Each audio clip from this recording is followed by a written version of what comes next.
Anaximandro Amorim já publicou 7 livros, entre poemas, crônicas e romance. Sua última obra, A Vida Depois da Luz, traz o relato de uma experiência de quase morte do escritor após um acidente de carro. Com repercussão nacional, o livro é uma marca na vida do autor, que tem mais de 20 anos de estrada na literatura. Olá, começa agora mais um programa Um Dedo de Prosa. É o nosso espaço aqui na TV Alhos para falar sobre literatura. E hoje nós vamos conhecer um pouco do trabalho do escritor Anaximandro Amorim. Anax, seja bem-vindo ao nosso programa. Olha, muito obrigado pelo convite, é sempre um prazer estar aqui. Bem-vindo novamente, não é? né? Já sou de casa. Nós já gravamos, vários programas, mas hoje você traz uma novidade. Sempre no final do programa, Anax, eu já deixo o convite para que os escritores retornem. E você é um exemplo que você sempre traz para a gente suas novidades aí na sua caminhada na literatura. E hoje a gente vai falar um pouco do seu último livro, lançado, que se chama A Vida Depois da Luz. Um relato, de uma experiência de quase morte. Isso. Conta pra gente um pouco sobre o que trata esse livro. Olha, o livro A Vida Depois da Luz é um relato verídico. Eu passei por essa experiência de quase morte. Em 7 de setembro de 2009, em viagem pela BR-101 Norte, estávamos passando pela BR-101 Norte, estava de carona no carro de um amigo meu, e uma motorista perdeu o controle do carro em que ela estava e veio se chocar no nosso carro. E basicamente a pancada foi toda em cima de mim. E o cinto de segurança acabou por lacerar meu intestino. Eu tive o que se chama de peritonite. Foi uma quebra, uma laceração do peritônio, que é a membrana que reveste toda essa parte aqui. Teve um quadro de hemorragia interna aguda, portanto. E aí começa a história. A história começa aí. Eu passei por 6 cirurgias, mais uma cirurgia plástica corretiva. Eu passei por uma infecção que quase se torna generalizada. Eu fui entubado, fui traqueostomizado, fui colostomizado e passei pela EQM, que é a experiência de quase morte, que eu sei que é um assunto polêmico, mas eu relato isso no livro, foi uma coisa muito contundente e eu realmente tive aquela visão, depois pesquisando até para escrever o livro, e para entender melhor aquilo que havia se passado comigo. Eu passei por aquela experiência realmente, eu vi um corredor, eu vi uma luz, enfim, para mim foi uma coisa bastante contundente. E eu coloco essas experiências dentro desse livro, portanto é um relato autobiográfico. Isso que você viu é muito claro assim na sua cabeça? Esse tipo de experiência, Anax, chama muita atenção da gente. E aí eu queria, assim, se você puder adiantar para o leitor de casa, o que você viu, assim, o que você se lembra, o que é mais nítido para você? Foi muito real para mim. E depois, como eu falei, estudando outros relatos, vendo outras experiências, eu descobri que as pessoas que passaram por isso também têm essa mesma sensação. Eu vi um corredor, eu vi pessoas que eu não conhecia, simplesmente eu estava nesse lugar. Eu fecho os olhos na beira da estrada, depois do acidente, abro os olhos e estou nesse lugar. E vi em minha direção uma pessoa. Essa pessoa não tinha uma forma determinada, mas tinha muita luz. E essa pessoa me puxava para o final desse corredor, onde havia uma luz. Que eu imagino que deva ser o outro lado. Ao chegar perto dessa luz, eu falo nitidamente para essa pessoa que eu não queria ir. A forma com que eu falo, o que eu disse está relatado dentro do livro. Eu abro os olhos de novo. Quando eu abro os olhos, eu estou na cama de uma UTI, amarrado e entubado. E você ficou em coma há bastante tempo, não ficou? Fiquei uns dias. Uns dias, acho que uns 10 Mas dias. Mas o seu processo de internação foi longo? Muito longo. Não o processo de ficar em coma. O processo mas todo, aí, O processo todo foi. Quanto tempo, Anax? Dentro do hospital foram 3 meses, mas depois teve as idas e vindas, depois teve mais uma cirurgia corretiva, como eu falei. Foi um processo difícil, foi muito desgastante. Foi uma experiência que realmente mexeu, Porque de uma hora para outra você vê a fragilidade da existência humana, a fragilidade da vida. Uma hora você está muito bem, está saudável, se locomove para todo quanto é lugar, e de uma hora para outra você não consegue falar, você não consegue andar. E eu relato isso no livro, é um processo realmente de renascimento. Você primeiro aprende a respirar, eu estava com um respirador artificial, depois você reaprende a comer, porque eu não conseguia fazer a deglutição, né? Depois você reaprende a andar. E a primeira vez que me puseram de pé, eu quase caí. E eu estou acostumado a fazer atividade física, eu corro, eu malho, enfim. Eu me lembro que foi um cansaço, parecia que eu tinha corrido uma maratona. Só do fato de levantar de uma cama e ficar de pé. Quer dizer, é uma lição de vida, É uma né? lição de vida. Você vê por outra perspectiva, por outro prisma a vida. Agora, Nax, você tem 7 livros publicados e A Vida Depois da Luz não é a primeira vez que você traz esse relato, né? Você já tinha lançado um livro que é A História de um Sobrevivente, não é isso? Que já trazia essa sua experiência. Qual é a diferença entre as duas obras? Por que você decidiu lançar um novo livro? Quando eu escrevi A História do Sobrevivente, as coisas ainda estavam muito recentes. Eu me acidentei em 2009 e escrevi esse livro e lancei em 2010, quando da minha entrada na Academia Espírito Santense de Letras. Eu reputo esse acidente como um renascimento para mim. Eu digo que eu tenho 2 datas de aniversário, né? A do meu nascimento e do meu renascimento, e eu comemoro a do renascimento. Eu comemoro, com bolo, com festa, porque você passar por uma situação como essa, de uma quase morte, e estar aqui hoje sem sequela, realmente é uma coisa muito forte, uma coisa que mexe. E como eu havia sido eleito para a Academia Espírito Santense de Letras, era um sonho de adolescência, eu almejava sempre estar nessa instituição, tenho muito orgulho de estar nessa instituição. Eu resolvi escrever essas memórias. É um livro menor, é um livro mais fino. Foi um livro que a gente mesmo bancou do bolso, eu e minha família, para marcar esse lançamento, esse renascimento, né, esse novo ciclo de vida, né, nesse dia que foi o dia da minha posse. Foi um livro praticamente artesanal, é um livro curtinho, ele é um livro rápido e a grande diferença, eu acho, e a Vida Depois da Luz, eu posso afirmar a você que é um outro livro, não é? É uma outra pegada. Quer dizer, não é somente uma edição, não, né? Não, uma é um nova outro edição, livro. É um outro livro. Você tem, em primeiro lugar, um amadurecimento, você tem um distanciamento. Já havia 5 anos desse acidente, então, o que eu aprendi com isso? Quais foram as lições que eu tive de lá para cá, não é? Em segundo lugar, é o fato de você estar também numa editora, e uma editora grande, como a editora Leia Brasil, então você tem aí uma série de outras possibilidades, a editora te dá várias dicas, várias coisas eu retrabalhei eu retrabalhei o texto todo, né, na verdade, mas alguns aspectos a editora me permitiu trabalhar, me permitiu ir mais além, e até tirou certos medos, certos pudores de tocar em certos assuntos, como a própria experiência de quase morte, por exemplo, entendeu? Então é um livro novo, é um livro completamente diferente, apesar de ser da mesma situação, né? Mas é aquela história, apesar de ser da mesma situação, eu posso escrever de maneiras diferentes, e aí saiu esse livro em 2015. E como é que você trabalha a questão da religião? Porque é um livro que traz uma espiritualidade, né? Mas ele tem alguma base religiosa? Então, é o seguinte, em princípio, não. Tá? Eu tratei de escrever um livro laico. Eu tenho uma religião, eu sou católico, apostólico romano, já fui mais praticante. Mas pessoas de várias outras religiões já leram o livro, pessoas até sem religião leram o livro também. Eu tentei ser o mais laico possível. Agora, é aquilo que a gente fala, todo escritor fala isso, é verdade. A partir do momento que você bota o ponto final, o livro já não é mais seu, o livro é do leitor. E vários leitores me procuraram, eu estou nas redes sociais, eu faço um trabalho muito grande de divulgação. Eu tive testemunhos lindos de pessoas do Brasil inteiro. Teve uma pessoa, por exemplo, de Brasília, claro que a gente não cita o nome, esse foi o testemunho mais bonito. Ela disse que ela tem um filho que é incapaz. O filho não anda, o filho não fala. E teve 2 vezes à beira da morte. E ela falou que lendo o livro foi como se o filho dela estivesse relatando essa experiência. Coisa linda, né? Coisa forte, né? Então, ela buscou essas respostas, essa espiritualidade, lendo o livro.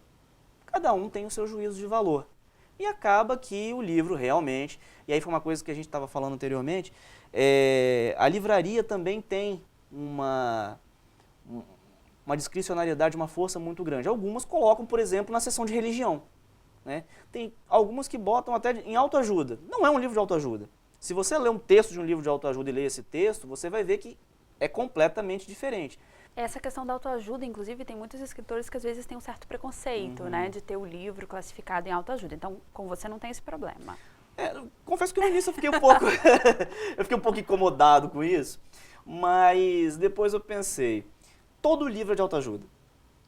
Se você tira uma experiência, se você tira uma conclusão, poesia, já foi comprovado cientificamente, se não me engano, por um jornal em inglês, poesia faz melhor para a alma do que um livro de autoajuda. É muito melhor para o cérebro, eles pesquisando ondas cerebrais. Então, poesia é uma autoajuda? Por que não?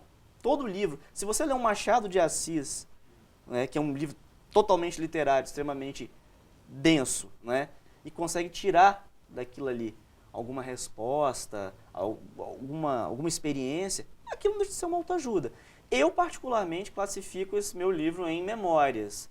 É também o que a gente chama de literatura de testemunho, né? Que são as literaturas, são relatos que vêm, na maioria das vezes, de trauma. O grande exemplo é o Diário de Anne Frank, né? E outros livros que vêm a reboque, como eu acho que o meu está aí nessa pegada. Mas não tem problema nenhum, não. De alguma forma, escrever, né, esse livro, embora você já tenha, né, anteriormente escrito outro com esse tema, mas de alguma forma esse novo livro te ajudou também a superar isso tudo que aconteceu com você? Sim, foi. Foi uma forma de colocar essas memórias, tirar essas memórias das minhas costas e colocar isso no papel, com certeza. Tem esse lado. A gente fica mais leve, né, quando coloca no papel determinado. E a vida fica mais leve. Eu passei a ver a vida de uma outra maneira, por um outro prisma, sinceramente. Parece clichê dizer isso, e todas as pessoas que já passaram por esse tipo de experiência relatam isso, e é verdade, Gabi. E é verdade. A gente vê de uma outra maneira. É engraçado isso, você tem que quase perder a vida para... Bom, no caso eu sempre valorizei a vida, mas você acaba valorizando ainda mais. E nos tempos de hoje, a gente vive a era do tempo real, do efêmero, tudo é muito rápido, tudo é pouco contemplativo, não é? E de uma hora para outra você tem uma ruptura tão grande dessa na sua vida, e aí? Aí você puxa um pouco o freio de mão. Aí você vê que tudo é muito rápido, e se você parar para pensar daqui a pouquinho, você já está na curva descendente da sua vida. Então o que vale é o aqui e agora, o que vale é aquilo que a gente vai deixar para as próximas gerações. Ninguém vai carregar nada para o túmulo. Enfim, você vê realmente por um outro olhar a vida, com certeza. Imagino, que lição, né, que está no livro. Anax, a gente tem mais assunto pela frente, vou fazer um breve intervalo, tá bom? Tá joia. Bom, o programa Um Dedo de Prosa vai fazer um breve intervalo, mas é bem rapidinho, a gente já volta, não saia daí.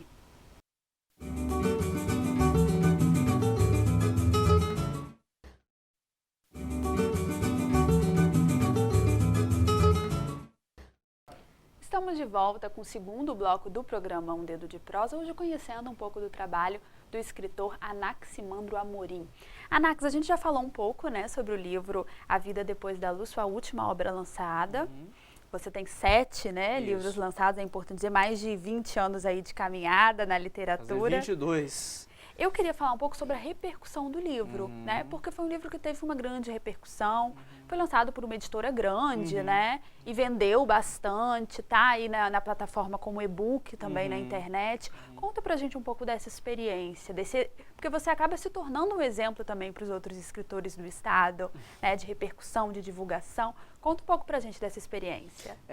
Para mim, é uma experiência, apesar de todos esses anos aí de caminhada literária, são 22 anos este ano, né, em maio, oficialmente, né, é algo completamente novo, porque até então eu era um escritor, vamos botar assim, local, né?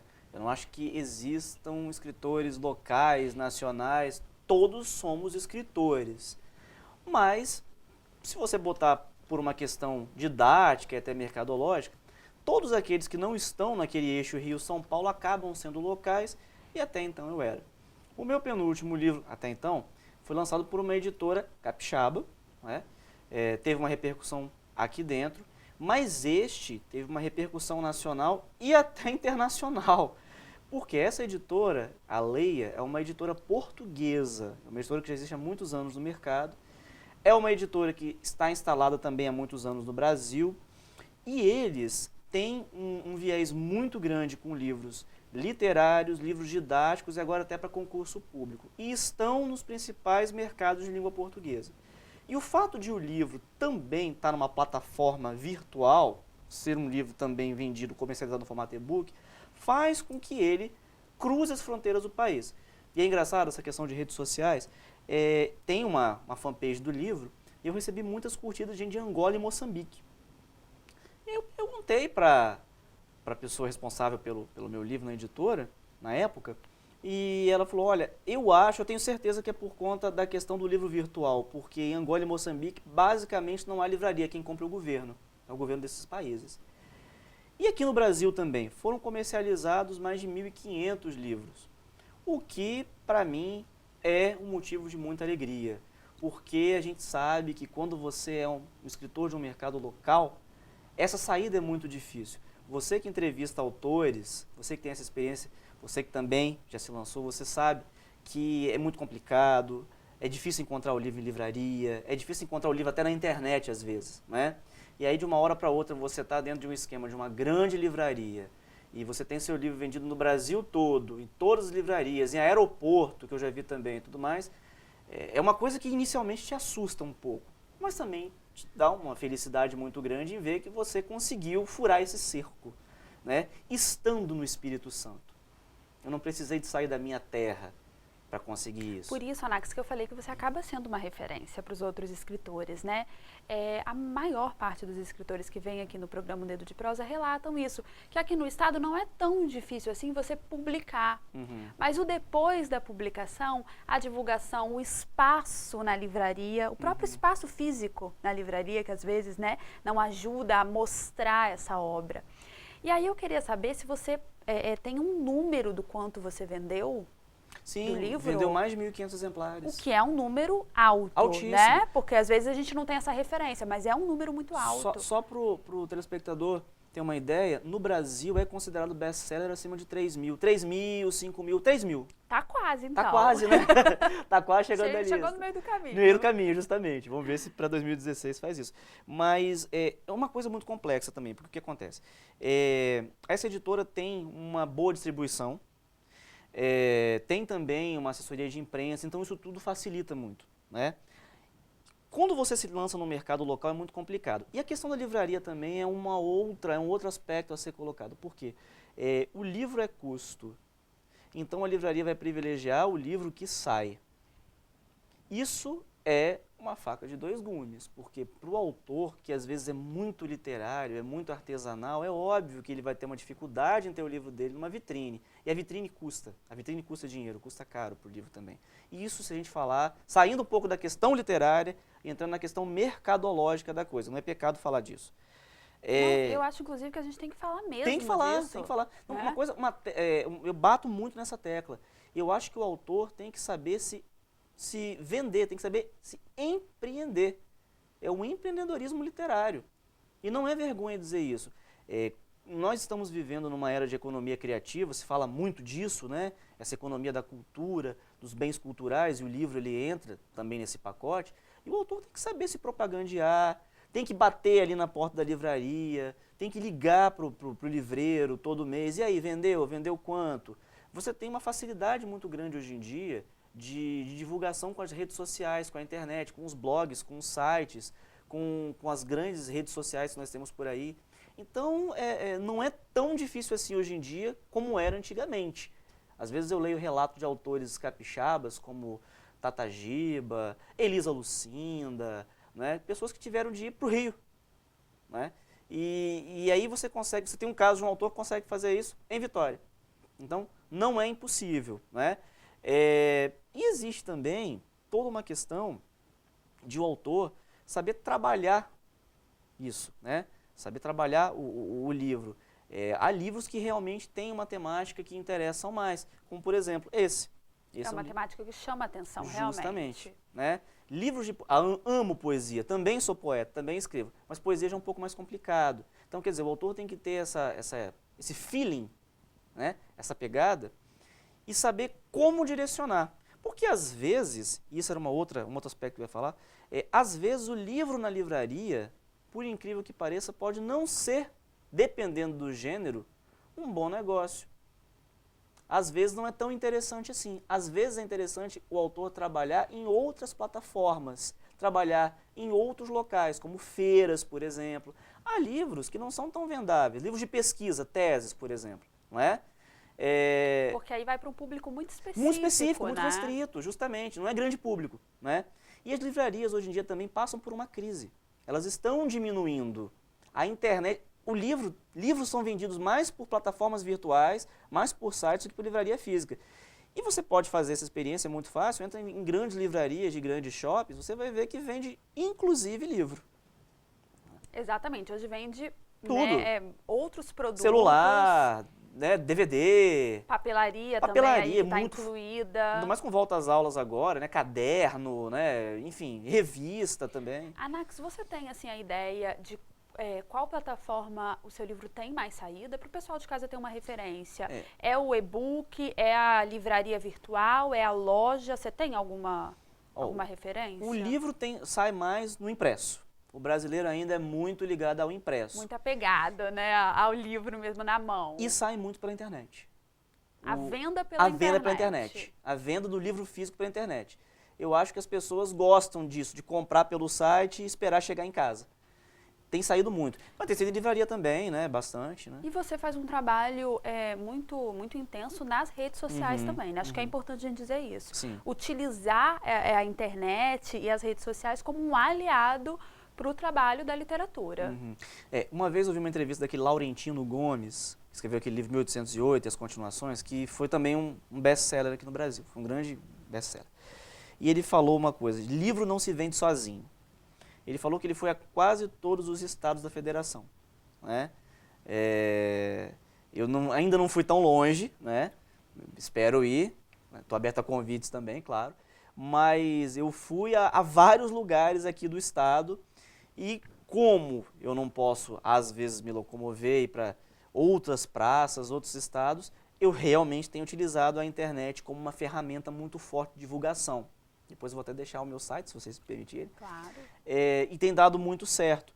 Por quê? É um veículo rápido, barato e praticamente gratuito, não é?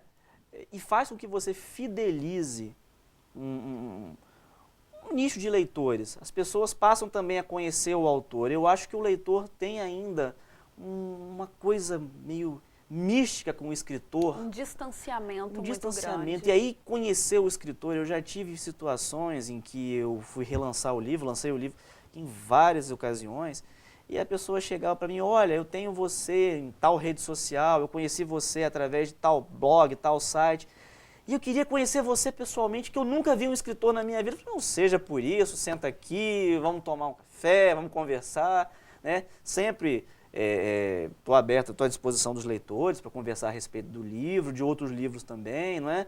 E é engraçado isso, ainda existe esse misticismo com o autor muito grande. E aí a internet, as redes sociais, né, acabam diminuindo essa distância, né? Claro. Abrindo um canal aí direto de diálogo.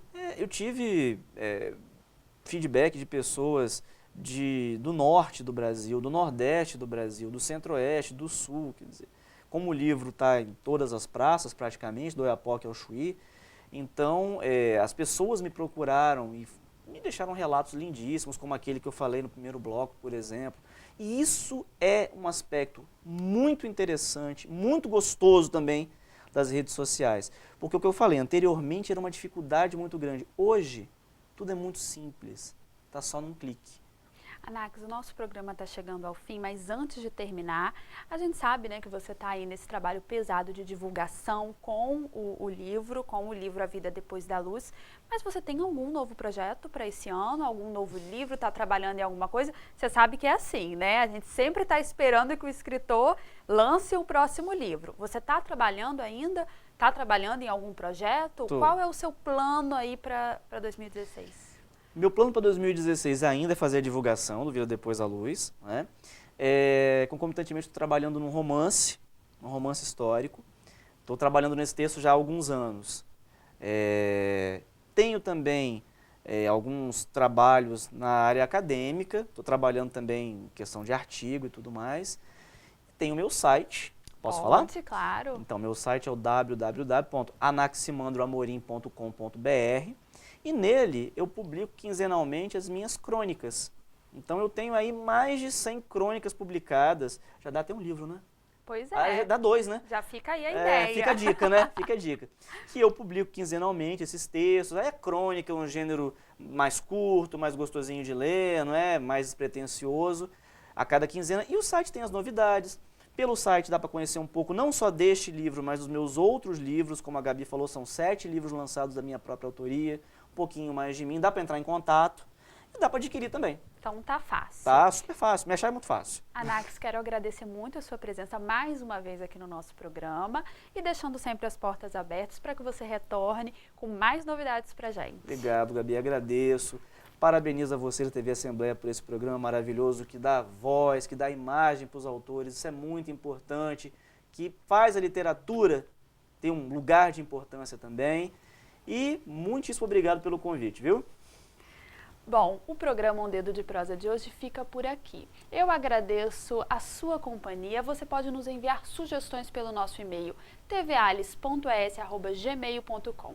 Continue com a nossa programação aqui na TV Alice, o seu canal cidadão.